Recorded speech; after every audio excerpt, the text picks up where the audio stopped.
Good morning friends. आज इस video में हम लोग समझेंगे how much money do our politicians make. हमारे जो पॉलिटिशियंस है, राजनेता है, नेता लोग हैं, वो कितना पैसा कमाते हैं, उनकी सैलरी क्या होती है, कितनी होती है, एमएलएस की सैलरी कितनी होती है, एमपीज की सैलरीज कितनी होती है, ठीक है, चीफ मिनिस्टर्स की सैलरी कितनी होती है, प्रधानमंत्री की सैलरी कितनी होती है, राष्ट्रपति कितनी होती है, पेंशन इनको मिलती है तो कितनी मिलती है, सैलरी और पेंशन के अलावा और क्या क्या इनको अलग सुविधाएं मिलती है, ठीक है, क्या क्या अलाउंसेस मिलते हैं, इस वीडियो में हम लोग डिस्कस करेंगे। और जो सैलरी इनको मिलती है उसके लिए कितने एजुकेशनल क्वालिफिकेशन होनी चाहिए, एक एमएलए या एमपी बनने के लिए कितने एजुकेशनल क्वालिफिकेशन होनी चाहिए, वो सब चीजें दोस्तों हम लोग समझेंगे। ये सवाल जितना इंटरेस्टिंग है उसका जवाब भी उतना इंटरेस्टिंग है दोस्तों।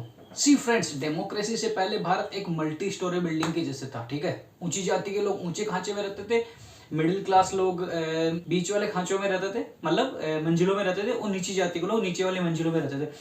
जो इंसान जिस मंजिल पे पैदा हुआ वो ताउम्र उसी में रहता था। अगर कोई फर्स्ट फ्लोर पे पैदा हुआ तो वो जिंदगी भर फर्स्ट फ्लोर यानी नीची जाति का ही रहेगा, और अगर कोई 10th फ्लोर पे पैदा हुआ है यानी तो वो जिंदगी भर ऊंची जाति का ही रहेगा, और उसी हिसाब से उसके राइट्स और अर्निंग पोटेंशियल डिफाइन होता था। लेकिन डेमोक्रेसी ने सब कुछ चेंज कर दिया। डेमोक्रेसी सबको शिप का कैप्टन बनने का मौका देती है। डेमोक्रेसी हर इंसान को इक्वल अपॉर्चुनिटीज देती है, चाहे वो इंसान क्वालिफाइड हो या ना हो।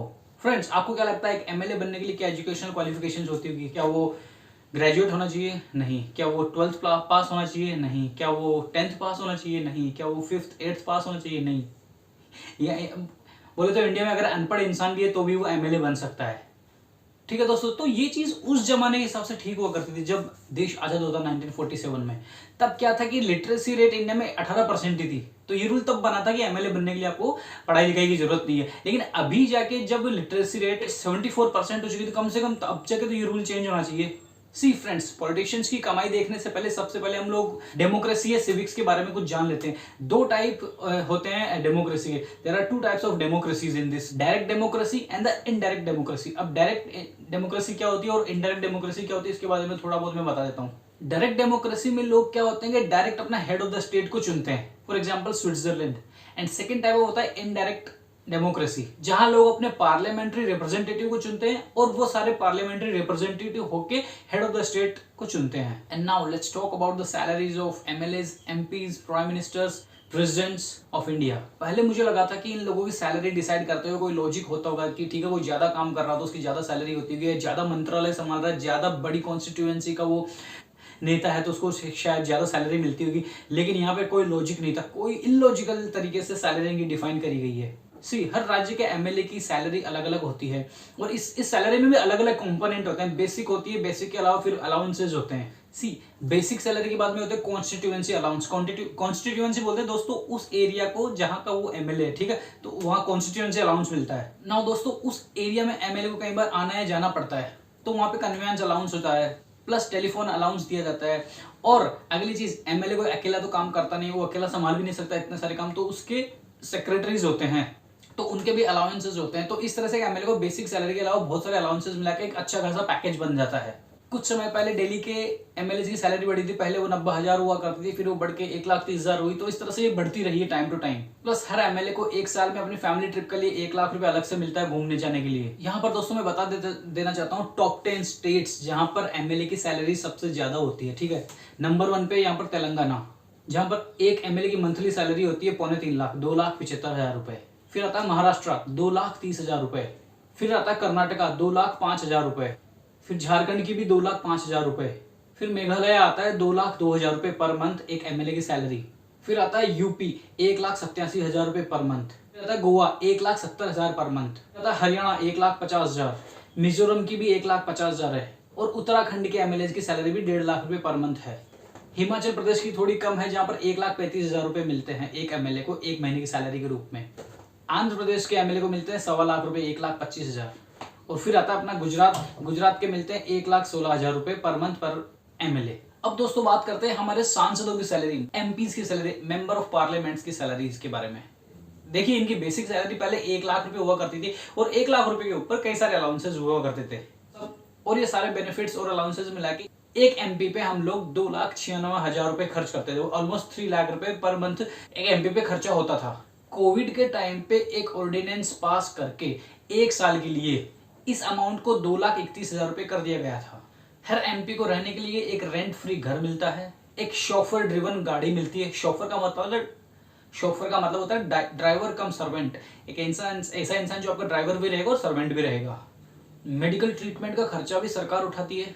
प्लस इसके अलावा कोई भी एमपी अपना आईडी कार्ड दिखाकर किसी भी ट्रेन में फर्स्ट क्लास एसी में ट्रैवलिंग कर सकता है। और हमारे पीएम की सैलरी होती थी 2 लाख रुपए पर मंथ, यानी कि कई स्टेट्स के चीफ मिनिस्टर्स की सैलरी हमारे प्राइम मिनिस्टर से ज्यादा थी। ये ज्यादा है क्योंकि यहाँ पर एक सीएम को खुद की सैलरी के साथ साथ एक एमएलए की सैलरी भी मिलती है। और प्रेसिडेंट की सैलरी हुआ करती थी 5 लाख रुपए पर मंथ। और एक प्रेसिडेंट को रिटायर होने के बाद 1.5 लाख रुपए की पेंशन भी मिलती है। एंड लाइफ टाइम रहने के लिए एक बंगलो भी मिलता है। और अगर आप एक एमपी बने, एक सांसद बने और 5 साल तक आपने अपना टेन्योर पूरा किया, 5 साल तक पूरा एक एमपी बने रहे, तो आपको लाइफ टाइम के लिए 20,000 रुपए की पेंशन भी मिलती है। और आपको जानकर हैरानी होगी कि आज तक भारत के इतिहास में सिर्फ एक एमपी, एक सांसद ऐसा निकला है जिसने ये कह के मना कर दिया कि मुझे आपके पेंशन की जरूरत नहीं है, ये पैसा देश की भलाई के काम आ सकता है। आज के टाइम में हर एमपी और एमएलए की सैलरी इन्फ्लेशन के हिसाब से एडजस्ट होती रहती है, महंगाई के हिसाब से, महंगाई दर के हिसाब से एडजस्ट होती रहती है। और जब 5 साल बाद नए एमपी इलेक्ट होते हैं तो उनकी भी सैलरी उस हिसाब से बढ़ी हुई ही मिलती है, बढ़ जाती है। For example, cost of living अगर 5% बढ़ी है तो उनकी सैलरी भी उसी रेशियो में, उसी अनुपात में बढ़ जाएगी। यानी इन्फ्लेशन का असर हमारे नेताओं पर नहीं पड़ता है। अच्छी बात है, लेकिन क्या ये लॉजिक, क्या ये रूल भारत के आम नागरिकों पर भी लागू होता है? क्या उनके लिए भी ये सब फैसिलिटीज है? सिमिलरली, क्या ये फैसिलिटी देश के उन लोगों के लिए भी जो इस देश को चलाने के लिए पैसा देते हैं, यानी मैं और आप जैसे मिडिल क्लास लोग जो अपना टैक्स देते हैं जिससे देश चलता है, क्या उनको भी ये फैसिलिटीज है? सब कुछ ठीक है, लेकिन फिर भी कुछ सवाल उठते हैं यहाँ पर। कॉलेज में 75% अगर अटेंडेंस नहीं होती तो आपको पनिशमेंट मिलती है। तो क्या इसी तरह अगर कोई सांसद की 75% या कुछ भी पर्टिकुलर परसेंटेज अगर अटेंडेंस नहीं होती है उसकी पार्लियामेंट में, तो क्या उसको भी पनिशमेंट मिलता है? क्या उसको भी उन दिनों की उनकी सैलरी काट ली जाती है जब वो संसद में नहीं जाते हैं? और वैसे भी जितने भी लीडर्स आज तक चुन के आए हुए हैं उनमें से 60% के ऊपर पुलिस केस चल रहे होते हैं। 20% में तो सीरियस ऑफेंसेज होते हैं, इनमें मर्डर और अटेम्प्ट टू मर्डर के केसेस भी होते हैं।